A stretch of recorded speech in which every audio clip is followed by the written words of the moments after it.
Creo que estamos viviendo una época donde tenemos muchos recursos para aprender de la palabra de Dios. Existen plataformas, existen recursos electrónicos, seminarios abiertos y tantas cosas que nos ayudan a conocer mucho más de lo que Dios dice en su palabra. También podemos abrir muchos podcasts, videos, escuchar a grandes pastores y a muchos maestros que nos pueden enseñar a escuchar o aprender de su palabra. Sin embargo, asimismo parece ser que es una época en la que se está viviendo muy poco lo que dice la palabra de Dios. Y se hace muy valedero o muy importante entonces lo que dice Santiago en el capítulo 1, verso 22, donde nos dice, pero sed hacedores de la palabra y no solamente oidores, engañándoos a vosotros mismos.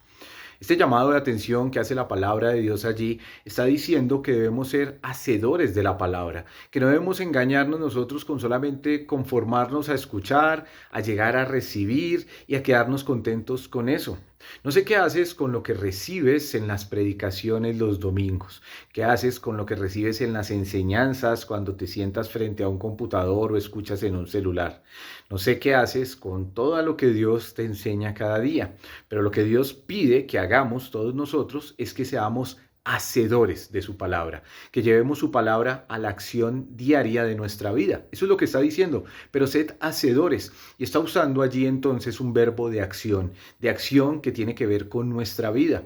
No podemos quedarnos simplemente con escuchar y dejar todo como si fuera una información allí, sino que debemos dejar que esa palabra de Dios haga una transformación en nuestra vida diaria, que seamos hacedores reales y que la palabra de Dios sea una acción viva en nosotros. La palabra de Dios es viva y eficaz y más cortante que toda espada de dos filos. Y dice allí que penetra hasta partir el alma, las coyunturas, los tuétanos y los huesos. Y lo que dice entonces es que su palabra debe transformar nuestra vida al punto que debe convertirse en una acción permanente.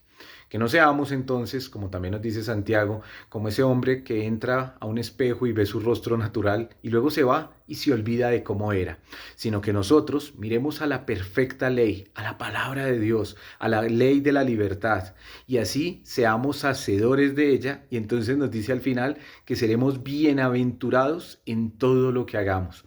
Hay una gran promesa que Dios nos deja allí escrita en su palabra, que si nosotros somos hacedores de su palabra, seremos bienaventurados, que nos irá muy bien en las cosas que hagamos porque estaremos aplicando su palabra a nuestra vida.